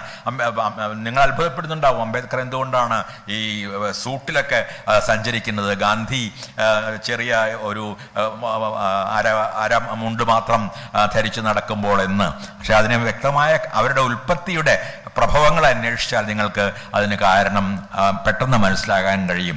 ഗാന്ധിയുടെ ആവശ്യം താൻ ജനിച്ച വർഗത്തിൽ നിന്ന് മുക്തനാവുകയും സാമാന്യ ജനങ്ങളുമായി ഒരു ഐഡന്റിഫൈ ചെയ്യാൻ, അവരുമായി സാത്മ്യം പ്രാപിക്കാൻ വേണ്ടി ഈ സാധാരണ മനുഷ്യരുടെ വേഷം അണിയുകയും ചെയ്യുകയായിരുന്നു. എന്നാൽ അയ്യങ്കാളി അല്ലെങ്കിൽ അംബേദ്കറുടെ ആവശ്യം മറിച്ച് ഈ മറ്റുള്ള ഉയർന്ന മനുഷ്യരെന്ന് പറയുന്ന മനുഷ്യരോടൊപ്പം തന്നെ അവരുടെ വേഷം ധരിക്കാനും അവരെപ്പോലെ കാറിൽ സഞ്ചരിക്കാനും അവരെപ്പോലെ വിദേശത്ത് വിദ്യാഭ്യാസം ചെയ്യാനും ഞങ്ങൾക്കും അധികാരമുണ്ട് എന്ന് പറയുകയായിരുന്നു. രണ്ടും പ്രധാനപ്പെട്ട സമീപനങ്ങൾ തന്നെയായിരുന്നു. പക്ഷെ ആ രണ്ട് സമീപനങ്ങൾക്കും രണ്ട് വർഗങ്ങളുടെയോ ജാതികളുടെയോ ഒക്കെയായ അടിസ്ഥാനങ്ങളുണ്ട് എന്ന് മാത്രം. അയ്യങ്കാളി കൃത്യമായും ചെയ്തത് അതായിരുന്നു, ദളിതർക്ക് ആത്മാഭിമാനം നൽകുക. കാരണം ഈ ആത്മാഭിമാനത്തിൽ നിന്നാണ് എല്ലാ രീതിയിലുള്ള ചോദ്യം ചെയ്യലുകളും കലാപങ്ങളും ഉണ്ടാകുന്നത്. അതൊരു പക്ഷേ ഒരു പ്രത്യേക മുഹൂർത്തത്തിലായിരിക്കാം സംഭവിക്കുന്നത്. സമൂഹത്തിൽ വളരെ പെട്ടെന്ന് ചലച്ചിത്ര രംഗത്ത് വളരെ കാലമായിട്ട് ഇത്തരത്തിലുള്ള ചൂഷണങ്ങൾ നിലനിന്നിട്ടുണ്ടാകാം. പക്ഷെ ഒരു ദിവസം കുറച്ച് സ്ത്രീകൾ തീരുമാനിക്കുന്നു, ഞങ്ങൾ സത്യം വിളിച്ചു പറയാൻ പോകുന്നു എന്ന്. അവരൊന്നിച്ചു കൂടുന്നു, അവർ സത്യം പറയുന്നു. അത് ലോകത്തെ ആകെ, കേരളത്തെയെങ്കിലും, ഒരുപക്ഷെ കേരളത്തിന് പുറത്തേക്കും അത് വ്യാപിച്ചു കഴിഞ്ഞു, ആകെ ഇളക്കി മറിക്കുന്നു. അപ്പോൾ ഈ ആത്മാഭിമാനത്തിൻ്റെ മുഹൂർത്തമാണ് സ്വാതന്ത്ര്യത്തിൻ്റെ ജനനത്തിൻ്റെ മുഹൂർത്തം. അത് വൈദേശികാധിപത്യത്തിനെതിരായ സ്വാതന്ത്ര്യമായാലും ശരി, മുതലാളിത്തത്തിൽ നിന്നുള്ള സ്വാതന്ത്ര്യമായാലും ശരി, ജന്മിത്വത്തിൽ നിന്നുള്ള സ്വാതന്ത്ര്യമായാലും ശരി, സവർണത്വത്തിൽ നിന്നുള്ള സ്വാതന്ത്ര്യമായാലും ശരി, പുരുഷാധിപത്യത്തിൽ നിന്നുള്ള സ്വാതന്ത്ര്യമായാലും ശരി, ആ സ്വാതന്ത്ര്യത്തിൻ്റെ ബീജം വീഴുന്ന ആദ്യത്തെ മുഹൂർത്തം ഈ സ്വാഭിമാനത്തിൻ്റെ മുഹൂർത്തമാണ്. ഞങ്ങൾ ഇനി അടിയറ പറയുകയില്ല, ഞങ്ങൾ ഇനി അഭിമാനികളായി അഥവാ അഭിമാനിനികളായി ജീവിക്കുമെന്ന് മനുഷ്യർ തീരുമാനിക്കുന്ന ആ മുഹൂർത്തമാണ് വിമോചനത്തിൻ്റെ, സ്വാതന്ത്ര്യത്തിൻ്റെ മുഹൂർത്തം. അത്തരത്തിലുള്ള രണ്ട് മഹാമുഹൂർത്തങ്ങൾ കേരളീയ ജീവിതത്തിന് സമ്മാനിക്കുകയാണ് ശ്രീനാരായണ ഗുരുവും അയ്യങ്കാളിയും ചെയ്തത്. അതിൻ്റെ കൂടെ പറയാവുന്ന പേരുകളാണ് യുക്തിവാദിയായ സഹോദരൻ അയ്യപ്പൻ്റെ പേര്, അല്ലെങ്കിൽ മക്തിത്തങ്ങളെ പോലുള്ള മുസ്ലിം മതത്തിനിടയിലുള്ള അനാചാരങ്ങളെ ചോദ്യം ചെയ്ത മനുഷ്യൻ്റെ പേര്, അല്ലെങ്കിൽ പൊയ്കയിൽ അപ്പച്ചൻ അല്ലെങ്കിൽ കുമാരഗുരു എന്നറിയപ്പെട്ടിരുന്ന പൊയ്കയിൽ അപ്പച്ചൻ്റെ പേര്. ഇവരെല്ലാവരും തന്നെ പല രീതികളിൽ, ചിലപ്പോൾ സമീപനങ്ങളിൽ വ്യത്യാസമുണ്ടാകാം. സഹോദരൻ അയ്യപ്പൻ വേദാന്തത്തെ അംഗീകരിക്കുന്ന ഒരാളായിരുന്നല്ലോ, യുക്തിവാദിയായിരുന്നു. പക്ഷെ ആത്യന്തികമായി ഇവരുടെ എല്ലാം ലക്ഷ്യം ഒന്നായതുകൊണ്ടാണ് ഇവരുടെ എല്ലാ പ്രവൃത്തികളും നവോത്ഥാനം എന്ന ഒരൊറ്റ മഹോത്ഥാനത്തിലേക്ക്, മഹാകലാപത്തിലേക്ക് കേരളത്തെ നയിച്ചത്. ആ നവോത്ഥാനം ഒരുപക്ഷെ അപചയിച്ചു കൊണ്ടിരിക്കുകയാണോ എന്ന് നമ്മെ സംശയിപ്പിക്കുന്ന ഒരു കാലത്തൂടെയാണ് ഇന്ന് നാം ഈ കേരളത്തിൽ പോലും കടന്നു പോകുന്നത് എന്ന് സ്വാഭാവികമായും ഞാൻ സംശയിച്ച് പോകുന്നു. ഒരു ഭാഗത്ത് ഒരുപക്ഷെ ഇങ്ങോട്ട് കടന്നു വരികയില്ല എന്ന് നാം കരുതിയിരുന്ന ഹിന്ദുത്വ എന്ന് പറയുന്ന പ്രത്യയശാസ്ത്രം, അതിന് ഏതെങ്കിലും മതവുമായി ഒരു ബന്ധവുമില്ല. വാസ്തവത്തിൽ ഹിന്ദു എന്നൊരു മതമുണ്ടോ എന്നുള്ള കാര്യം തന്നെ വളരെ സംശയമാണ്. വിദേശികൾ ഇന്ത്യക്കാർക്ക് നൽകിയൊരു പേര് മാത്രമാണ്. കാരണം ഇവിടെ ജാതികൾ, വർണ്ണങ്ങൾ ഒക്കെയായി, ആദിവാസികൾ ഒക്കെയായി തിരിഞ്ഞിരുന്ന ജനങ്ങളായിരുന്നു. അല്ലെങ്കിൽ ശൈവരും വൈഷ്ണവരും ശാക്തേയരും താന്ത്രികരും ഒക്കെയായി പിരിഞ്ഞിരുന്ന ജനങ്ങളായിരുന്നു. എല്ലാ കാലവും ഉണ്ടായിരുന്നത്. ഹിന്ദു മഹാസഭയുടെ വരവോടുകൂടിയാണ് മതം എന്ന് പറയുന്ന ഒരർത്ഥത്തിൽ, ഇസ്ലാം മതമെന്നോ ക്രിസ്തു മതമെന്നോ ഒക്കെ പറയുന്ന അർത്ഥത്തിൽ അതൊരു മതമായിട്ട് മാറുന്നത്. അപ്പം ആ തരത്തിൽ ഒരു മതം നിർമ്മിക്കപ്പെടുന്നു, അത് പ്രചരിപ്പിക്കപ്പെടുന്നു. അതോടൊപ്പം തന്നെ ഇതൊക്കെ ഞാൻ രാവിലെ പറഞ്ഞ കാര്യങ്ങൾ അതിൻ്റെ ആവർത്തിക്കുന്ന നിങ്ങൾ ചിലരെങ്കിലും അവിടെ ഉണ്ടായിരുന്നിരിക്കാം ഒരു പക്ഷേ. ആര്യവംശത്തിൻ്റെ മഹിമാവാദം വരുന്നു. ആര്യരാണ് ആദ്യത്തെ ഇന്ത്യക്കാരെന്ന് പറയുന്നു. അതിന് എല്ലാ തെളിവുകളും അതിന് എതിരാണ്. അത് റോമില താപ്പറോട് ചോദിക്കൂ, ഇർഫാൻ ഹബീബിനോട് ചോദിക്കൂ, ഇന്ത്യയിലെ ഏത് വലിയ ചരിത്രകാരന്മാരോടും ചോദിക്കൂ, അവരെല്ലാവരും തെളിവുകൾ നൽകി പറഞ്ഞിട്ടുള്ള ഒരു കാര്യമാണ്. അങ്ങനെയല്ല, ആഫ്രിക്കയിൽ നിന്ന് വന്ന ഏതോ വംശക്കാരായിരുന്നു ആദ്യത്തെ ഇന്ത്യക്കാർ. അതിനുശേഷം മെഡിറ്ററേനിയൻ ഭാഗത്ത് നിന്ന് സാഗ്രോ കർഷകരായ ആളുകൾ വന്നു. അതിനുശേഷം കന്നുകാലി വളർത്തുകാരായിരുന്ന ഇൻഡോ ആര്യൻ ഭാഷകൾ സംസാരിച്ചിരുന്ന ആളുകൾ വന്നു. ഈ അവസാനത്തെ കുടിയേറ്റത്തിൽ വന്ന ആളുകളെയാണ് പൊതുവെ നാം ആര്യന്മാരെന്ന് വിളിക്കുന്നത്. അങ്ങനെ ഒരു വംശമില്ല. റോമില താപ്പർ ആര്യൻസ് എന്നൊരു പുസ്തകം തന്നെ എഴുതിയത് തെളിയിച്ചിട്ടുണ്ട്. അതൊരു വംശമല്ല. ചില സംസ്കൃതം ഉൾപ്പെടെയുള്ള കുറേ ഭാഷകളുടെ, ജർമ്മനും സംസ്കൃതവും ഒക്കെ ഉൾപ്പെടെയുള്ള ഒരു ഭാഷകളുടെ ഒരു വംശം മാത്രമാണ് എന്ന്. അപ്പോൾ ഒരു ഇല്ലാത്തൊരു മതത്തിൻ്റെ പേരിൽ, ഇല്ലാത്ത ഒരു വംശത്തിൻ്റെ പേരിൽ, അല്പം കൂട്ടി പറയുകയാണെങ്കിൽ ഇല്ലാത്ത ഒരു ഭാഷയുടെ പേരിൽ, കാരണം ഹിന്ദി എന്നത് 30 വർഷം ഉത്തരേന്ത്യയിൽ ജീവിച്ച ഒരാളെന്ന നിലയ്ക്ക് ഈ ഹിന്ദി എന്നൊരു ഭാഷയെക്കുറിച്ച് അവിടെ ആരും പറയുന്നത് ഞാൻ കേട്ടിട്ടില്ല. ഒന്നുകിൽ അത് ഹിന്ദുസ്ഥാനിയാണ്, ഉറുദുവുമായി ചേർന്നിട്ടുള്ള ഒരു ഭാഷ. ആ ഹിന്ദുസ്ഥാനിയിലാണ് പ്രേംചന്ദിനെ പോലുള്ള ആളുകൾ എഴുതിയത്, ഇസ്മത് ചുഗ്തായി എഴുതിയത്, ഖുറുത്തുലിൻ ഹൈദർ എഴുതിയത്. ഈ ഉറുദു കലർന്ന, ഹിന്ദി എന്ന് പറയപ്പെടുന്ന ഭാഷയും കലർന്ന ഒരു ഭാഷയിലാണ്. നിങ്ങൾ ബീഹാറിൽ പോയിട്ട് അവരോട് ചോദിക്കൂ, നിങ്ങളുടെ ഭാഷ ഹിന്ദിയാണോ? അവർ പറയും അല്ല, ബീഹാറിയാണ് എന്ന്. ഛത്തീസ്ഗഡിൽ പോയി ചോദിക്കൂ, അല്ല, ഇത് ഛത്തീസ്ഗഡിയാണ് ഞങ്ങൾ സംസാരിക്കുന്നത്. ബീഹാറിലെ തന്നെ ഭോജ്പൂരിൽ പോയി ചോദിക്കൂ, നിങ്ങൾ സംസാരിക്കുന്ന ഭാഷ എന്താണ്? ഞങ്ങൾ സംസാരിക്കുന്നത് ഭോജ്പുരിയാണ്. ഇതുപോലെ ചുരുങ്ങിയത് 10 ഭാഷകളുടെ, ഹിന്ദിയുമായി ഒരു ബന്ധമില്ലാത്ത രാജസ്ഥാനി ഭാഷയെപ്പോലും ഹിന്ദി ഭാഷയായി അങ്ങനെയാണ് ഹിന്ദിയെ ഒരു ഭൂരിപക്ഷ ഭാഷയാക്കി മാറ്റുകയും ഹിന്ദിയാണ് ഇന്ത്യക്കാരുടെ മുഴുവൻ ഭാഷ എന്ന പ്രചാരണം അവർ ആരംഭിക്കുകയും ചെയ്തത്. അപ്പോൾ ഇല്ലാത്ത ഒരു ഭാഷയുടെ പേരിൽ, വളരെ വൈകി മാത്രം ഇവിടെ എത്തിയ അല്പം ശതമാനം മാത്രം ജനങ്ങളുടെ ജീനുകളിലുള്ള ഒരു വംശത്തിൻ്റെ പേരിൽ, ഇല്ലാത്ത ഒരു മതത്തിൻ്റെ പേരിൽ മഹത്വം അവകാശപ്പെടുകയും അതിൻ്റേതാണ് ഇന്ത്യ മുഴുവൻ, അവരുടേതാകണം ഇന്ത്യ മുഴുവൻ എന്ന് അവകാശപ്പെടുകയും ചെയ്യുന്ന ആ ഒരു പ്രത്യയ ശാസ്ത്രം ശക്തി പ്രാപിക്കുകയും അതും കോർപ്പറേറ്റ് മുതലാളിത്തവും ചേർന്ന് ലക്ഷണമൊത്ത ഒരു ഫാസിസത്തിൻ്റെ നിർമ്മാണത്തിൽ ഏർപ്പെട്ടിരിക്കുകയും ചെയ്യുന്ന ഒരു സന്ദർഭത്തിലാണ് ഇന്ന് നാം ഉള്ളത്. ഫാസിസത്തിൻ്റെ ലക്ഷണങ്ങളിലേക്കൊന്നും ഞാൻ വിശദമായി കടക്കുന്നില്ല. അതിൽ പുരുഷ മേധാവിത്വമുണ്ട്, അതിൽ നാനാത്വത്തോട്, വൈവിധ്യത്തോട്, ബഹുസ്വരതയോട് ഉള്ള വിരോധമുണ്ട്, അതിൽ പ്രതിപക്ഷത്തെ മുഴുവൻ തന്നെ ശത്രുക്കളായി കാണുന്ന ഒരു സമീപനമുണ്ട്, അതിൽ തങ്ങളെ വിമർശിക്കുന്ന എല്ലാവരെയും തടവിലാക്കുകയോ കൊല്ലുകയോ ചെയ്യാനുള്ള ഒരു പ്രവണതയുണ്ട്, അതിൽ തങ്ങൾ മരിക്കാൻ തയ്യാറാണ് എന്നതുകൊണ്ട് തങ്ങൾക്ക് കൊല്ലാനും അധികാരമുണ്ട് എന്ന അതിവിചിത്രമായൊരു വാദമുണ്ട്. ഈ ഫലാഞ്ചിസ്റ്റുകൾ എന്ന് പറയുന്ന സ്പെയിനിലെ ഫാസിസ്റ്റുകളുടെ പ്രധാന മുദ്രാവാക്യം വിവാ ലാ മ്യൂർത്തെ എന്നായിരുന്നു. എന്ന് പറഞ്ഞാൽ മരണം ജയിക്കട്ടെ. അവർ പറഞ്ഞിരുന്നത് ഞങ്ങളുടെ പ്രത്യയശാസ്ത്രത്തിന് വേണ്ടി മരിക്കാൻ തയ്യാറാണ്, അങ്ങനെ തയ്യാറാണെങ്കിൽ ഞങ്ങളുടെ പ്രത്യയശാസ്ത്രത്തിന് വേണ്ടി നിങ്ങളെ കൊല്ലാനും ഞങ്ങൾക്ക് അധികാരമുണ്ട് എന്നാണ്. ഇതും ഫാസിസത്തിൻ്റെ കൃത്യമായ സ്വഭാവങ്ങളിൽ ഒന്നാണ്. ഈ രീതിയിൽ ഒരു വലിയ വിഭാഗത്തെ അപരവൽക്കരിക്കുന്നതാണ് ഫാസിസത്തിൻ്റെ മറ്റൊരു പ്രധാനപ്പെട്ട രീതി. ജർമ്മനിയിലെ യഹൂദർക്ക് എന്താണ് സംഭവിച്ചത് എന്ന് നിങ്ങൾക്കറിയാം. ആ യഹൂദർ നിർഭാഗ്യവശാൽ ഇന്ന് വേട്ടക്കാരായി മാറി, ഇരകളായിരുന്ന ആളുകൾ വേട്ടക്കാരായി മാറുന്നതും നാം ലോകത്ത് ഗാസ പോലുള്ള സ്ഥലങ്ങളിൽ കണ്ടു നിൽക്കുന്നുണ്ടെങ്കിൽ പോലും ജർമ്മനിയെ സംബന്ധിച്ചിടത്തോളം ഹിറ്റ്ലറുടെ കാലത്ത് അവർ ഇരകൾ തന്നെയായിരുന്നു, അവർ അപരരായിരുന്നു, അവർ അന്യരായിരുന്നു, അവർ ജർമ്മൻകാരായി കണക്കാക്കപ്പെട്ടില്ല. അതുപോലെ തന്നെ ഇന്ത്യക്കാരായി കുറെ പേരെ കണക്കാക്കാതിരിക്കാനുള്ള ശ്രമങ്ങൾ നടന്നു വരുന്നത് നമുക്കറിയാം. ഞാൻ ഷഹീൻ ബാഗിലെ സമരത്തിൽ അവരുടെ കൂടെ പോയിരിക്കുകയും സംസാരിക്കുകയും ചെയ്ത ഒരാളാണ്. കർഷക സമരത്തിൻ്റെ മുന്നണിയിൽ പോയ കർഷകരെ അഭിസംബോധന ചെയ്ത ഒരാളാണ്. ഈ അനുഭവങ്ങൾ വെച്ചു ധ്യാനിച്ചുകൊണ്ട് ഞാൻ പറയുകയാണ്, ഈ മനുഷ്യരെയൊക്കെ തന്നെ അന്യരാക്കാനായി, അപരവൽക്കരിക്കാനായി, ഇന്ത്യക്കാരല്ലാതാക്കാനായി ഉള്ള പരിശ്രമങ്ങൾ നടന്നുകൊണ്ടിരിക്കുന്ന ഒരു കാലത്താണ് നാം ജീവിക്കുന്നത്.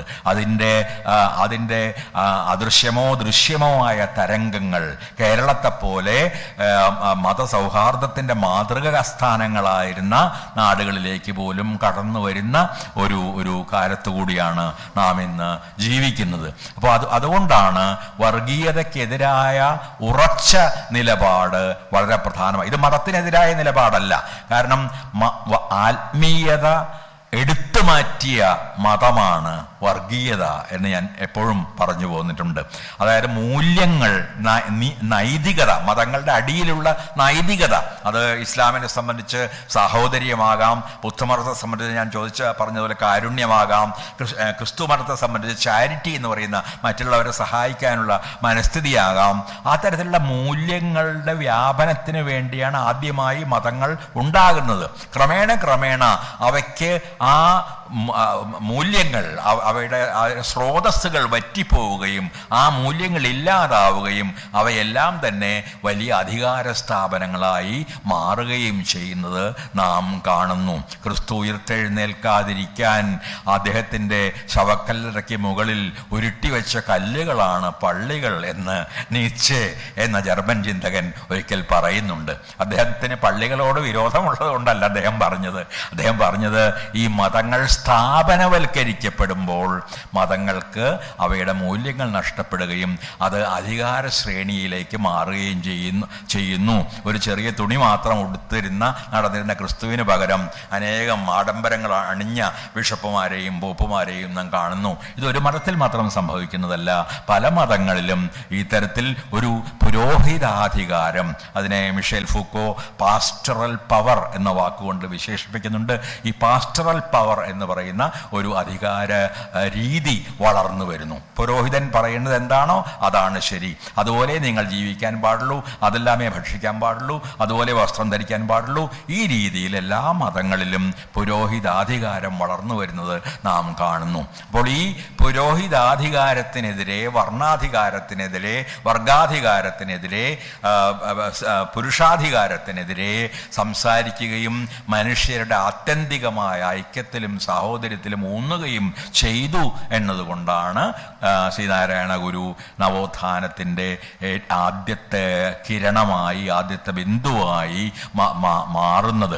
അതുകൊണ്ട് ഇന്ന് നാരായണ ഗുരു പ്രസക്തനാകുന്നത്, അയ്യങ്കാളി പ്രസക്തനാകുന്നത്, നമ്മുടെ നവോത്ഥാനത്തിൻ്റെ നേതാക്കളുടെ ആദർശങ്ങളെല്ലാം തന്നെ പ്രസക്തമാകുന്നത് നാം ഒഴിച്ചു വിട്ടിരുന്നു എന്ന് കരുതുന്ന പ്രേതങ്ങളെല്ലാം തന്നെ തിരിച്ചു വരുന്നു എന്നതുകൊണ്ടാണ്. നവോത്ഥാനം കഴിഞ്ഞവരെ നാം ആശ്വസിച്ചു. ജാതി നമ്മുടെ സമൂഹത്തിൽ ഇല്ലാതായി, മതത്തിൻ്റെ ആധിപത്യം ഇല്ലാതായി, നാം എല്ലാം തുല്യരായി എന്ന് നാം ക്രമേണ തിരിച്ചറിയുന്നു. ഇല്ല, ആ തുല്യത ഇപ്പോഴും വന്നിട്ടില്ല. ജാതി നിലനിൽക്കുന്നു, പ്രത്യക്ഷത്തിൽ നിലനിൽക്കുന്നില്ലെങ്കിൽ അടിയിലെവിടെയോ നിലനിൽക്കുന്നു. ജാതി പ്രത്യക്ഷത്തിൽ ആചരിക്കാത്തവർ പോലും ജാതിയുടെ പേരിൽ കുറെ പേരെ അടിച്ചമർത്തുകയോ മാറ്റി നിർത്തുകയോ പുച്ഛിക്കുകയോ പരിഹസിക്കുകയോ ചെയ്യുന്നു. അവർ വലിയ വിദ്യാഭ്യാസം നേടിയവരായാൽ പോലും അവർക്ക് മറ്റ് ഉന്നതം എന്ന് കരുതപ്പെടുന്ന ജാതികളിൽ നിന്ന് വരുന്ന ആളുകളോടൊപ്പം ഇരിക്കാനോ അവർക്ക് ലഭിക്കുന്ന സ്ഥാനം നൽകാനോ നമ്മുടെ സമൂഹം പലപ്പോഴും തയ്യാറാകുന്നില്ല. അതുകൊണ്ട് ഈ വിദ്വേഷത്തിൻ്റെ പ്രഭാവങ്ങളെ തന്നെ ഇല്ലാതാക്കുക വഴിയേ വിദ്വേഷത്തെ ഇല്ലാതാക്കാൻ കഴിയൂ. ആ വിദ്വേഷത്തെ ഇല്ലാതാക്കണമെങ്കിൽ എല്ലാ മനുഷ്യരെയും ഒരുപോലെ കാണുന്ന, എല്ലാ മനുഷ്യരിലും സ്പന്ദിക്കുന്നത് ഒരേ ഹൃദയമാണെന്നും എല്ലാ മനുഷ്യരുടെയും സ്നേഹത്തിന് ഒരേ മൂല്യമുണ്ടെന്നും തിരിച്ചറിയുന്ന ഒരു ചിന്താരീതി, ഒരു ദർശന സമ്പ്രദായം ആവശ്യമാണ്. ആ ദർശനത്തിൻ്റെ ഒരു മാതൃക, അനേകം മാതൃകകളുണ്ട്, ഒരു മാതൃക എന്ന നിലയിൽ കൂടിയാണ് ഞാൻ ശ്രീനാരായണ ഗുരുവിനെ കുറിച്ച് പരാമർശിച്ചത്. അതുകൊണ്ട് ആ നഷ്ടപ്പെട്ടു പോയ നവോത്ഥാന മൂല്യങ്ങളെ തിരിച്ചു പിടിക്കുകയും പല രീതികളിൽ തിരിച്ചു വരാൻ ശ്രമിച്ചു ഭരിച്ചുകൊണ്ടിരിക്കുന്ന പല രീതികളിലുള്ള അധികാര സ്വരൂപങ്ങളെ എതിർക്കുകയും ചെയ്യാൻ നിർബന്ധിതരായ മനുഷ്യരാണ് നാം. അതിൽ ഞാൻ വിചാരിക്കുന്നു പുതിയ തലമുറയ്ക്ക് വലിയൊരു പങ്ക് വഹിക്കാനുണ്ട്. ഈ കലാപത്തിൽ സ്വാതന്ത്ര്യത്തിന് വേണ്ടിയുള്ള, സമത്വത്തിന് വേണ്ടിയുള്ള, സാഹോദര്യത്തിന് വേണ്ടിയുള്ള, അദൃശ്യരായ മനുഷ്യരെ ദൃശ്യരാക്കുന്ന ജനാധിപത്യത്തിന് വേണ്ടിയുള്ള ഈ സമരത്തിൽ പുതിയ തലമുറയ്ക്ക് അതിപ്രധാനമായ ഒരു പങ്ക് വഹിക്കാനുണ്ട്. ആ പങ്ക് വഹിക്കാനുള്ള മാനസികാവസ്ഥ, അതിനാവശ്യമായ ഊർജം, അതിനാവശ്യമായ ത്യാഗസന്നദ്ധത, അതിനാവശ്യമായ ദർശനധീരത നിങ്ങളിൽ നിറയട്ടെ എന്ന് ആശംസിച്ചുകൊണ്ട് ഞാൻ നിർത്തുന്നു. നിങ്ങൾക്ക് എന്തെങ്കിലും ചോദ്യങ്ങളുണ്ടെങ്കിൽ ഞാനൊരു സംവാദത്തിന് തയ്യാറാണ്, ഞാൻ ക്ഷീണിതനാണെങ്കിലും. നന്ദി. ആദ്യത്തെ ചോദ്യം, നവോത്ഥാന മൂല്യങ്ങൾ നമുക്ക് തിരിച്ചു പിടിക്കാൻ കഴിയുമോ എന്നതാണ്. വാസ്തവത്തിൽ ഞാൻ ഉന്നയിക്കുന്ന ചോദ്യവും അതുതന്നെയാണ്. തിരിച്ചു പിടിക്കാൻ കഴിയണമെങ്കിൽ നമുക്ക് നമ്മുടെ ജാതി വ്യവസ്ഥയിൽ നിന്ന് മുക്തി നേടേണ്ടതുണ്ട്. ജാതികൾ എങ്ങനെ ഇത്രയധികം ശക്തരായി നവോത്ഥാനത്തിന് ശേഷവും എന്ന് ആലോചിക്കുന്ന ആർക്കും കിട്ടുന്ന ആദ്യത്തെ ഉത്തരം, ജാതികൾ രാഷ്ട്രീയ പാർട്ടികളായി മാറുകയോ അല്ലെങ്കിൽ രാഷ്ട്രീയ പാർട്ടികളുടെ ഭാഗമായി മാറി അധികാരത്തെ നിർണയിക്കുന്നൊരു ശക്തിയായി മാറുകയോ ചെയ്തു എന്നതാണ്. നിങ്ങൾ വായിച്ചിട്ടുണ്ടോ എന്ന് എനിക്കറിയില്ല, സുകുമാർ അഴീക്കോടിൻ്റെ ഗുരുവിൻ്റെ ദുഃഖം എന്ന അവസാന കാലത്ത് അദ്ദേഹം എഴുതിയ പുസ്തകം. എന്തായിരുന്നു ഗുരുവിൻ്റെ ദുഃഖം? താൻ പൂർണ്ണമായും തെറ്റിദ്ധരിക്കപ്പെട്ടു എന്ന ദുഃഖമായിരുന്നു അത്. താൻ സംസാരിക്കുന്നത് ഏതോ ജാതിക്ക് വേണ്ടിയാണെന്നും താനൊരു ജാതി നേതാവാണ് എന്നും തെറ്റിദ്ധരിക്കപ്പെട്ടതായിരുന്നു. അതുകൊണ്ടാണ് അദ്ദേഹം SNDPയുമായി എനിക്ക് യാതൊരു ബന്ധവുമില്ല എന്ന് തൻ്റെ കാലത്ത് തന്നെ പ്രസ്താവിച്ചത്. കാരണം അദ്ദേഹം ക്രമേണ ഒരു ജാതിയുടെ വക്താവോ ജാതിയുടെ പ്രതിനിധിയോ മാത്രമായി ചുരുക്കപ്പെട്ടു. നാരായണ ഗുരു അവസാന കാലത്ത് നമുക്ക് ജാതിയും മതവും ഇല്ല എന്ന് വളരെ വ്യക്തമായി പറഞ്ഞിട്ടുള്ള ഒരാളാണ്. എന്തുകൊണ്ടാണ് താങ്കൾ പിന്നീട് പ്രതിഷ്ഠകൾ നടത്തിയത് എന്ന് ചോദിച്ചപ്പോൾ അദ്ദേഹം പറഞ്ഞു, എന്നോട് പ്രതിഷ്ഠകൾ നടത്താൻ ആവശ്യപ്പെട്ടു, ഞാൻ ചിലപ്പോൾ ഒരു കല്ല് മുങ്ങിയെടുത്തു, ചിലപ്പോൾ ഒരു കണ്ണാടി കൊണ്ടുവച്ചു. അതിലൂടെ അദ്ദേഹം വാസ്തവത്തിൽ ചെയ്യുന്നത് ഈ പ്രതിഷ്ഠകൾക്ക്, അതിനെ വേണമെങ്കിൽ ഞാൻ നേരത്തെ കൗണ്ടർ ഇത് പറഞ്ഞ പോലെ പ്രതിപ്രതിഷ്ഠ എന്ന് പറയാം, ഒരു എതിർ പ്രതിഷ്ഠകളാണ് വാസ്തവത്തിൽ അദ്ദേഹം നടത്തിയത്. സാധാരണ പ്രതിഷ്ഠകൾ നടത്താൻ മന്ത്രങ്ങളൊക്കെ ചൊല്ലി അതിന് പ്രത്യേകമായ ചില സമ്പ്രദായങ്ങളുണ്ട്. ആ തരത്തിലുള്ള പ്രതിഷ്ഠകൾ അല്ല അദ്ദേഹം നടത്തിയത്. അദ്ദേഹം ഈ വളരെ കാഷ്വൽ എന്ന് പറയാവുന്ന, വളരെ വളരെ എന്ന് പറയാവുന്ന രീതിയിലാണ്, ഈ അനുഷ്ഠാനരഹിതമായ രീതിയിൽ ഈ പ്രതിഷ്ഠകൾ നടത്തിയത്. എന്ന് മാത്രമല്ല അദ്ദേഹം പറഞ്ഞു, ശരിയാണ്, ചില ആളുകൾ വന്ന് എന്നോട് ശിവനെ പ്രതിഷ്ഠിക്കാൻ പറഞ്ഞു, അല്ലെങ്കിൽ മറ്റേതെങ്കിലും ദൈവത്തെ പ്രതിഷ്ഠിക്കാൻ പറഞ്ഞു. ഇതേപോലെ ഇസ്ലാമിലോ ക്രിസ്തു മതത്തിലോ ഏതെങ്കിലും പെട്ട ആളുകൾ അവരുടെ ഒരു ഇസ്ലാമിനെ സംബന്ധിച്ച് പ്രതിഷ്ഠകൾ ഇല്ല, ബിംബാരാധന എന്നത് ഇസ്ലാമിലില്ല.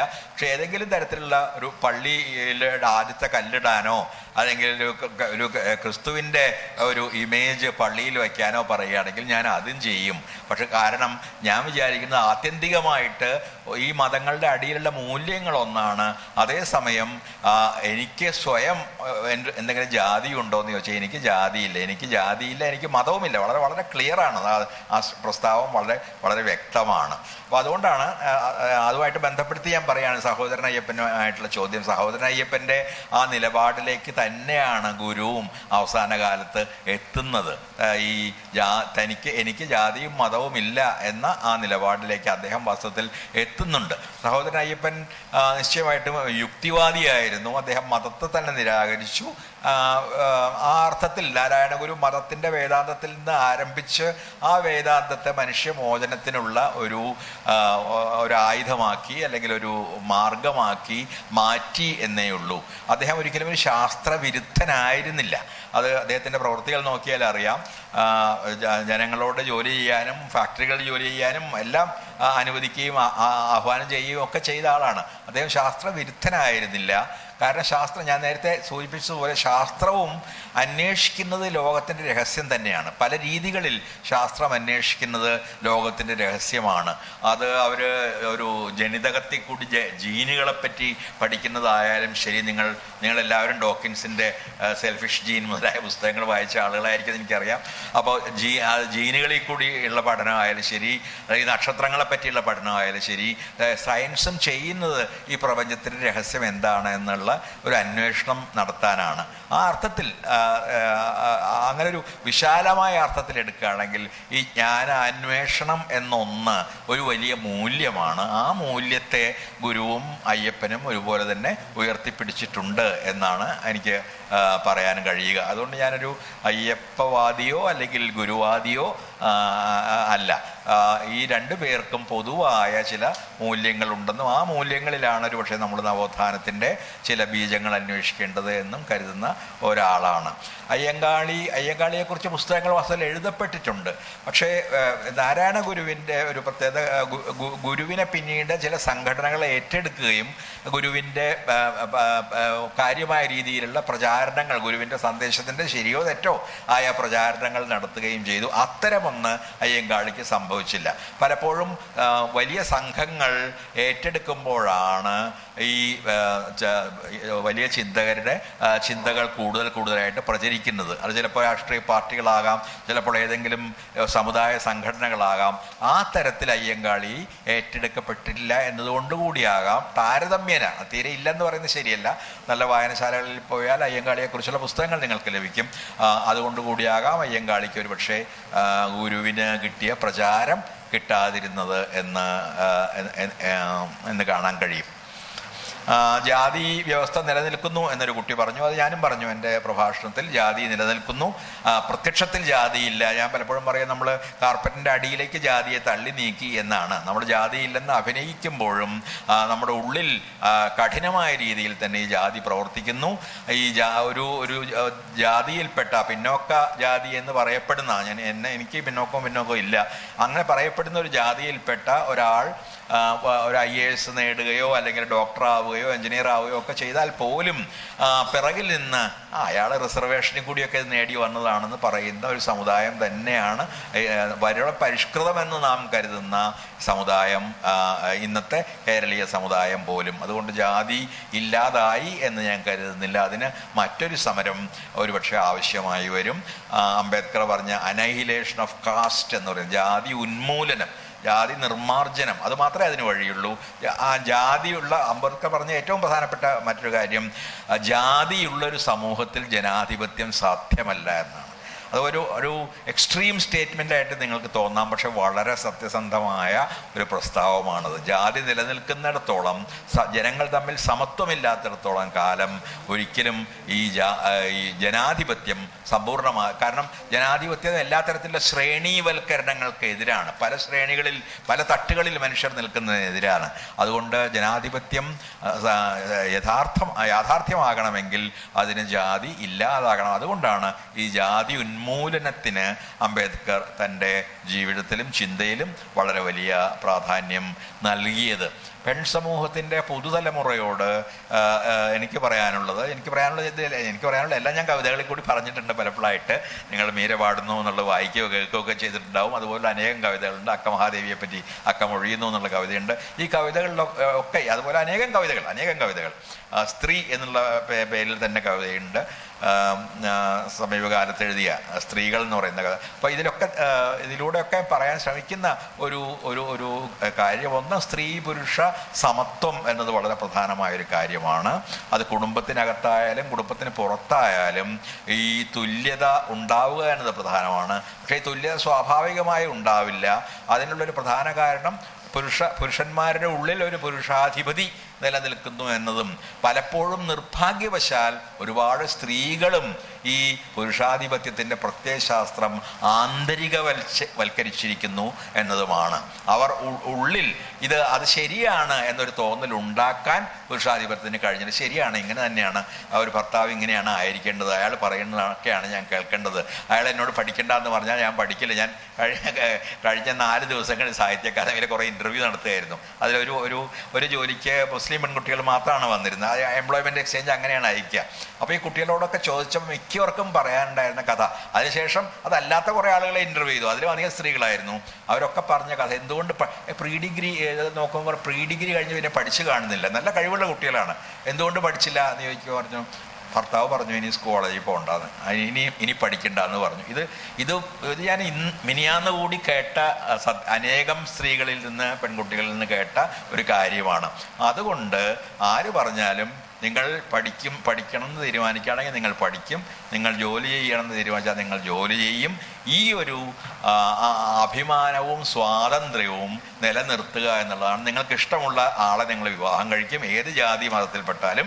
ഈ കാര്യങ്ങൾ നിങ്ങൾ തീരുമാനിക്കത്തിടത്തോളം കാലം മറ്റൊരാൾക്കും നിങ്ങളെ ശരിയാക്കി എടുക്കാൻ കഴിയുകയില്ല. എൻ്റെ കുടുംബത്തിൽ 5 മതങ്ങളിൽപ്പെട്ട ആളുകളുണ്ട്. എൻ്റെ കുട്ടികളോട് അവരോടൊക്കെ ഇഷ്ടമുള്ള ആളുകളെ വിവാഹം കഴിച്ച് കൊണ്ടുവരാനാണ് പറഞ്ഞത്. അവർ വന്നു, അവർ നല്ല കുട്ടികളായതുകൊണ്ട് അവർ വന്ന് ഞങ്ങളെ പരിചയപ്പെടുത്തി. ഞാൻ ഇയാളെയാണ് കല്യാണം കഴിക്കാൻ പോകുന്നത്, അവർക്ക് വിവാഹം കഴിച്ചു കൊടുത്തു. ഒരാളെ ഒരു ക്രിസ്ത്യനാണ്, മറ്റൊരാൾ വടക്കേ ഇന്ത്യയിലുള്ളൊരു ആളാണ്, ഒരു ഗുലാത്തി എന്ന് പറയുന്ന ഒരു സമുദായത്തിൽപ്പെട്ട ആളാണ്.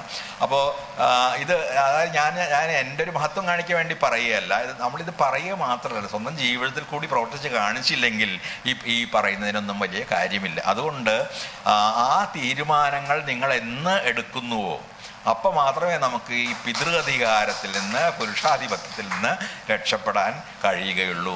നിങ്ങൾക്ക് ഇഷ്ടമുള്ളവരെ വിവാഹം കഴിക്കും, നിങ്ങൾക്ക് പഠിക്കണമെന്ന് തോന്നിയാൽ നിങ്ങൾ പഠിക്കും, നിങ്ങൾക്ക് ജോലി ചെയ്യണമെന്ന് തോന്നിയാൽ നിങ്ങൾ ജോലി ചെയ്യും. ആ തീരുമാനമെടുക്കാൻ നിങ്ങൾക്ക് കഴിവുണ്ടാവണട്ടെ എന്ന് പ്രാർത്ഥിക്കാൻ മാത്രമേ വാസ്തവത്തിൽ എന്നെപ്പോലുള്ള ആളുകൾക്ക്, പഴയ ആളുകൾക്ക്, വയസ്സായ ആളുകൾക്ക് ഒരുപക്ഷെ കഴിയുകയുള്ളൂ. പക്ഷേ ആ ധൈര്യം എൻ്റെ കവിതകളിൽ നിന്നെങ്കിലും കുറേ പേർക്ക് കിട്ടുമെന്ന് ഞാൻ വിചാരിക്കുന്നു. തുടർച്ചയായി ഈ വിഷയത്തെക്കുറിച്ച് എഴുതുകയും ചിന്തിക്കുകയും ഒക്കെ ചെയ്തിട്ടുള്ള ഒരു ആളാണ് ഞാനെന്ന് നിങ്ങൾക്കറിയാം. സാറ ജോസഫിൻ്റെ പാപത്തറക്ക് എഴുതിയ ഔദാരിക മുതൽ ഇങ്ങോട്ട് സ്ത്രീ സ്വാതന്ത്ര്യം എന്നുള്ള വിഷയം സ്വാതന്ത്ര്യത്തിൻ്റെ ഏറ്റവും പ്രധാനപ്പെട്ട ഒരു ഭാഗമായി. കാരണം മനുഷ്യരാശിയുടെ പകുതിയെക്കുറിച്ചാണ് നമ്മൾ സംസാരിക്കുന്നത്, ചിലപ്പോൾ പകുതിയേക്കാൾ കൂടുതൽ. ആ മനുഷ്യർ അസ്വതന്ത്രരായിരിക്കുന്നിടത്തോളം എങ്ങനെയാണ് മനുഷ്യരാശി സ്വതന്ത്രരാവുക? ഇതേപോലെ തന്നെ ഒരു ചോദ്യം ജനാധിപത്യത്തെ പറ്റിയും ഉണ്ടായി. എന്തുകൊണ്ടാണ് നമ്മുടെ ജനാധിപത്യം പരാജയപ്പെടുന്നത് എന്നത്. അപ്പോൾ അത് വളരെ ആഴത്തിൽ ചർച്ച ചെയ്യേണ്ട ഒരു കാര്യമാണ്. പക്ഷെ ഒരു കാര്യം മാത്രം ഞാൻ പറയാം. വാസ്തവത്തിൽ ജനാധിപത്യം എന്ന് പറയുന്നത് ഒരു ആദർശമാണ്. ജനാധിപത്യത്തിലേക്കുള്ള നീക്കമേ ഉള്ളൂ. ഒരുപക്ഷെ എന്നെങ്കിലും ഒരിക്കൽ മനുഷ്യർ ജനാധിപത്യത്തിൽ എത്തിയേക്കാം എന്നേ ഉള്ളൂ. കാരണം ജനാധിപത്യത്തിലേക്ക് നീങ്ങണമെങ്കിൽ നേരത്തെ പറഞ്ഞതുപോലെ ജാതി ഇല്ലാതാകണം, വിവിധ രീതികളിൽ ജനങ്ങളെ സ്വാധീനിക്കാവുന്ന, പണം കൊടുത്ത് സ്വാധീനിക്കാം, അല്ലെങ്കിൽ വോട്ട് യന്ത്രങ്ങൾ മാനിപ്പുലേറ്റ് ചെയ്യാം, സമുദായ സംഘടനകളെ പിടിച്ച് അധികാരം നേടാം, സമുദായ സംഘടനകളെയോ മതസംഘടനകളെയോ സ്വന്തമാക്കിയിട്ട് അവർക്ക് അവരെ സന്തോഷിപ്പിക്കുന്ന കാര്യങ്ങളോ അധികാരങ്ങളോ കൊടുത്ത് അധികാരം, അങ്ങനെയുള്ളതെല്ലാം നിലനിൽക്കുന്നിടത്തോളം കാലം നമുക്ക് ഒരു ഫോമൽ ജനാധിപത്യം ഉണ്ട് എന്നേ ഞാൻ പറയുള്ളൂ. ഇന്ത്യൻ ജനാധിപത്യം കേവലം ഔപചാരികമായ ഒരു ജനാധിപത്യമാണ്. അത് യഥാർത്ഥ ജനാധിപത്യമാകണമെന്ന് ആഗ്രഹിച്ച ആളുകൾ ഉണ്ടായിരുന്നു. ഗാന്ധി ഗ്രാമസ്വരാജിനെ കുറിച്ച് പറഞ്ഞപ്പോൾ അത്ര അടിയിൽ നിന്നുള്ളൊരു ജനാധിപത്യത്തെക്കുറിച്ച് സങ്കല്പം ഉയർത്തിപ്പിടിക്കാനാണ് ശ്രമിച്ചത്.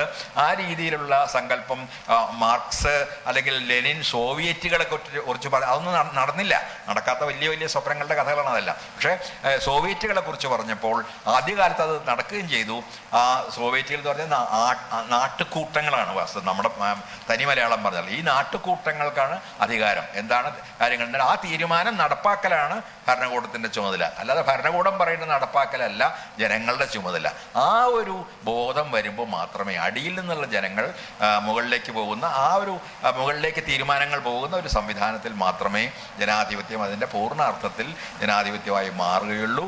അപ്പോൾ അതിന് റാൻസിയെ എന്ന് പറയുന്ന സമകാലീന ഫ്രഞ്ച് ചിന്തകൻ, ജനാധിപത്യത്തെ ഏറ്റവും ആഴത്തിൽ ചിന്തിച്ചിട്ടുള്ള ചിന്തകൻ പറയുന്നത് പോലെ അദൃശ്യരായ മനുഷ്യർ ദൃശ്യരാകണം, നാം ഇതുവരെ കേൾക്കാത്ത ശബ്ദങ്ങളെ കേൾക്കാൻ നമുക്ക് കഴിയണം. അതായത് അടിച്ചമർത്തപ്പെട്ട മനുഷ്യരുടെ ശബ്ദങ്ങൾ കേൾക്കുകയും നമ്മൾ കണ്ടില്ലെന്ന് നടിക്കുന്ന മനുഷ്യരെ കാണുക എന്ന് പറഞ്ഞാൽ പ്രതിനിധി സഭകളിൽ കാണാൻ കഴിയുകയും ചെയ്യുമ്പോൾ മാത്രമേ നമുക്ക് ഇതൊരു ജനാധിപത്യമാണ് എന്ന് സാർത്ഥകമായി പറയാനും കഴിയുകയുള്ളൂ. ആ ജനാധിപത്യത്തിലേക്കുള്ള നീക്കത്തെ എങ്ങനെയെല്ലാം സഹായിക്കാമെന്ന ആലോചനയാണ് നാം ആത്യന്തികമായി നടത്തേണ്ടത്.